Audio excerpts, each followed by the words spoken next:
जबकि ईरान युद्ध का कोई भी निष्कर्ष नहीं निकल रहा है। इसी बीच प्रेसिडेंट पुतिन ने मोदी जी की, भगवान मोदी जी की जमकर तारीफ की है। रशिया को जब सबसे अधिक जरूरत थी पैसों की, तब भारत ने भगवान मोदी जी के नेतृत्व में रशिया की मदद की। मान्यवर, डेटा आपके समक्ष पेश है। इस डेटा में आप फोकस कीजिए जो भारत को होने वाला ट्रेड डेफिसिट है, जिसका हिंदी रूपांतरण है व्यापारिक घाटा। यह है भारत का व्यापारिक घाटा। रशिया के साथ ट्रेड में भारत का व्यापारिक घाटा $2 बिलियन से बढ़ के $58 बिलियन हो गया। 25 गुना बढ़ गया महज 3 सालों में। और अगर आप ये चार्ट पर फोकस करें महोदय, तो आप ध्यान दीजिए ग्रीन ग्रीन बार्स पर। महोदय, ग्रीन बार्स देखिए, ग्रीन बार्स देखिए, ग्रीन बार्स देखिए, ग्रीन बार्स देखिए। पिछले 4 वर्षों में सब चीजें बढ़ी, लेकिन ग्रीन बार नहीं बढ़ी। ग्रीन बार क्या है? ग्रीन बार दिखा रही है जो माल भारत रशिया को बेचता है। भारत जो माल रशिया को बेचता है, वो माल 2 बिलियन से बढ़ के हो गया 5 बिलियन पिछले 4 सालों में। उसी दौर में भारत जो माल रशिया से खरीदता है, जो माल रशिया भारत को बेचता है, वो 2 बिलियन से बढ़ के हो गया, उसमें हमारा जो घाटा है वो 2 से बढ़कर $58 बिलियन हो गया। मैं घाटे की बात कर रहा हूं। और महोदय, अगर हम ट्रेड देखें तो ट्रेड में भी यही हास्य है। ट्रेड में भी हमारा क्या हास्य हुआ? 2 बिलियन से बढ़ के हम हो गए 63 बिलियन तक। मतलब अगर हम सरल शब्दों में देखें तो इंडिया जो माल रशिया से खरीदता है, उसमें 2 बिलियन से बढ़ के उछाला गया 63 बिलियन तक। लेकिन जो माल इंडिया से रशिया जाता है, वो 2 से हुआ $5 बिलियन। भगवान मोदी जी की तारीफ करना लाजमी है, बनता है भाई। लेकिन भगवान पुतिन से मेरा करबद्ध निवेदन है कि तारीफ करने के साथ साथ यदि आप भारत से माल खरीद लेते तो बड़ी मेहरबानी होती। भारत में वाहिद मैं हूं जो ये मुद्दा बार बार उठा रहा हूं कि मान्यवर, मेरी अपेक्षा है, प्रार्थना है, करबद्ध निवेदन है भगवान मोदी जी से कि आप भी पुतिन साहब के समक्ष यह प्रश्न उठाएं कि हम तो आपका माल खरीद रहे हैं, आप हमारी तारीफ भी कर रहे हो, आप हमारा माल कब खरीदोगे? और जब मैं ये बात करता हूं ग्रीन बार की महोदय, तो मैं बात करता हूं किसकी? मैं बात करता हूं भिंडी, प्याज, अदरक, टमाटर की। सड़ रहा है भारत में, मंगा लो। आजकल रेफ्रिजरेटेड शिप्स की व्यवस्था है, चला जाएगा माल। प्याज चली जाएगी, अदरक चला जाएगा, चला जाएगा, खरीद लो। इच्छा चाहिए, संभव है। क्यों खरीदना चाहिए रशिया ने? क्योंकि भारत में देखिए महोदय, सेंट्रल गवर्नमेंट की 8.23 लाख वैकेंसीज अभी खाली हैं मेरे दोस्त। अगर आपके भाई को, भतीजों को, भैया को, बहन को, भतीजियों को, पुत्रों को, पुत्रियों को, पोतों को, पोतियों को नौकरी नहीं मिल रही है, तो कारण यह है कि सेंट्रल गवर्नमेंट की 8.5 लाख वैकेंसीज आज की डेट में खाली है। आरटीआई का जवाब दिया है भारत सरकार ने। 40 लाख, लगभग 39 लाख 23 हजार वैकेंसीज हैं, जिनकी भरी गई वैकेंसीज है मात्र 30 लाख 99 हजार। मतलब आज की डेट में 8.5 लाख लोगों को नौकरियां मिल सकती हैं।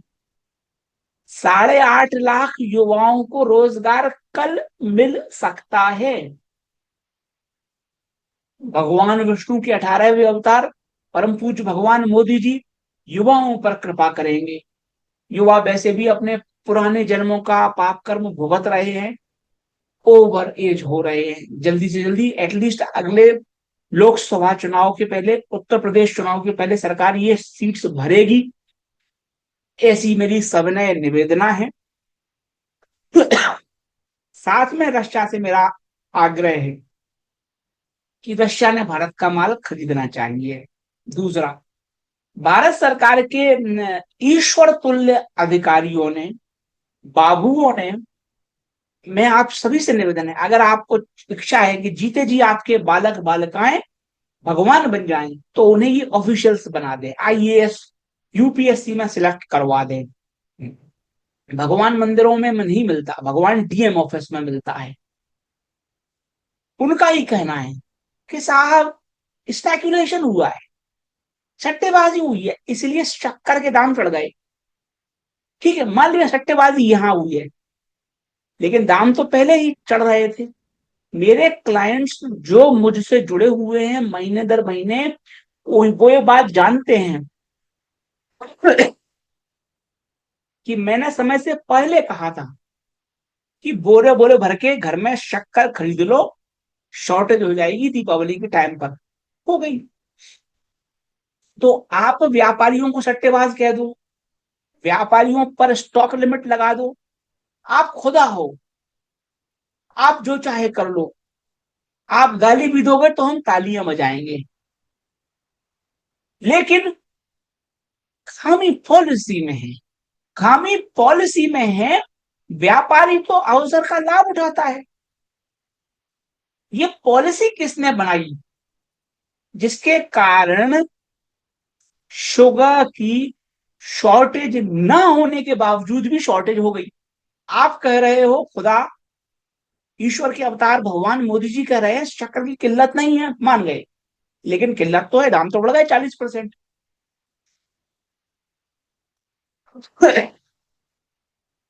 तो स्पेकुलेशन अगर होती है, सट्टेबाजी अगर होती है, अगर लोग होर्डिंग करते हैं, तो वो थर्मोमीटर है, वो बीमारी के लक्षण है। वो सर दर्द हो गया, जैसे मुझे भी खांसी हो रही है, तो ये लक्षण है फ्लू का जो मुझे हुआ है। तो मैं खांसी को नहीं बोलूंगा कि खांसी समस्या है, समस्या फ्लू है, समस्या वायरल इन्फेक्शन है। तो ईश्वर तुल्य भगवान श्रीमंत मोदी जी से मेरा करबद्ध निवेदन है कि आप जड़ का इलाज करें।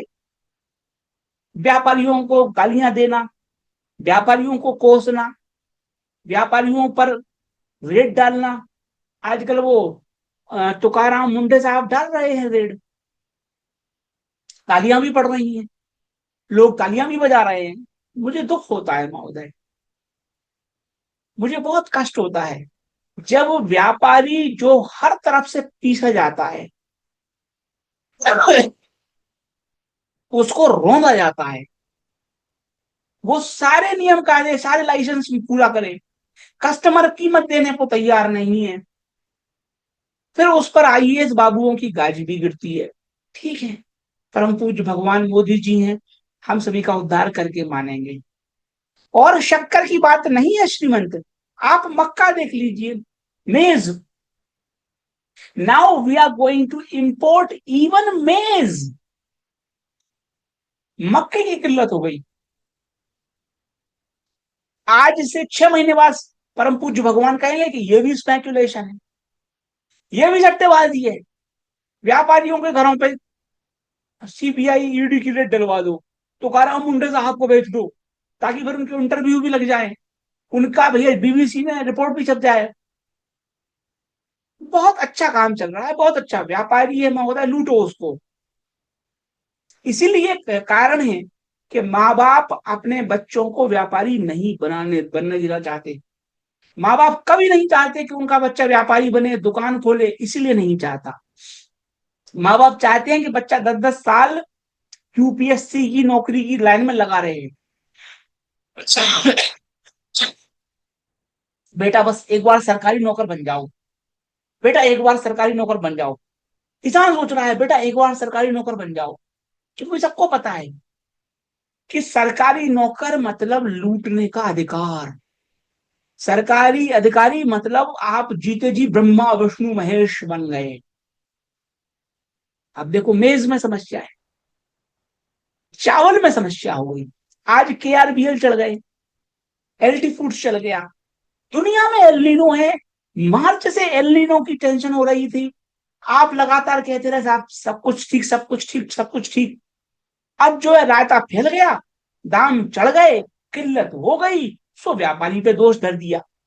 ऑफिस बाबू अभी भी बच गया, बाबू जो पॉलिसी मेकर है वो बच गया, वो अकाउंटेबिलिटी नहीं है, वो भगवान है, काली चमड़ी के अंग्रेज हैं। लुक एट प्याज। महोदय मैं तो प्याज लहसुन का धंधा मॉनिटर करता हूं जमीनी स्तर पर। अभी 2-3 महीने पहले सरकार मार्केट में आई थी 17 रुपए किलो प्याज खरीदने के लिए, तब किसान बेचने को तैयार था, और सरकार का दाम था 17 रुपीज पर केजी। मार्केट में प्याज बिक रही थी 20 रुपया केजी, 24 रुपए केजी। सरकार को चाहिए था 17 रुपीज पर केजी का दाम। अब आप देखो, सरकार ने नहीं खरीदी प्याज, मार्केट में प्याज महंगी थी, सरकार सस्ते दाम में खरीदना चाह रही थी, नहीं खरीदी, सरकार ने कम खरीद करी, व्यापारियों को पता लग गया, दाम चढ़ गए। व्यापारियों को दोष देना सबसे आसान काम है, व्यापारियों को ईसा मसीह की तरह सूली चढ़ाना सबसे आसान काम है। बट व्यापारी तो थर्मोमीटर है भाई, व्यापारी आपको बता रहा है कि मार्केट में डिस्टॉर्शन है। Who created distortion? You created, policy makers created. किसान को भी नुकसान, व्यापारी को भी नुकसान। और ये प्याज के व्यापारी कोई आम व्यापारी नहीं, ये सब बीजेपी, आरएसएस, कांग्रेस, एनसीपी, उनके बड़े बड़े लीडर्स हैं। ये आम आदमी का व्यापार नहीं है महोदय। लहसुन के सारे व्यापारी एनसीपी के हैं, प्याज के सारे व्यापारी बीजेपी, आरएसएस, कांग्रेस के हैं। मरता पिसता छोटा व्यापारी है महोदय, वो ब्याज पे 24%, 24% ब्याज लेके वो माल माल रखता है अपने गोदाम में। और तुकाराम मुड्डे जैसे आईएएस अधिकारी आते हैं, पूरा माल जब्त कर लेते हैं, बर्बाद कर देते हैं। मरता कौन है? छोटा किसान, छोटा व्यापारी, बेमौत मरता है महोदय, बेमौत। छोटा किसान मरता है, सरकार को 17 रुपए किलो चाहिए प्याज। छोटा व्यापारी जिसने प्याज इकट्ठी की, जिसने शक्कर इकट्ठी की, वो मरता है।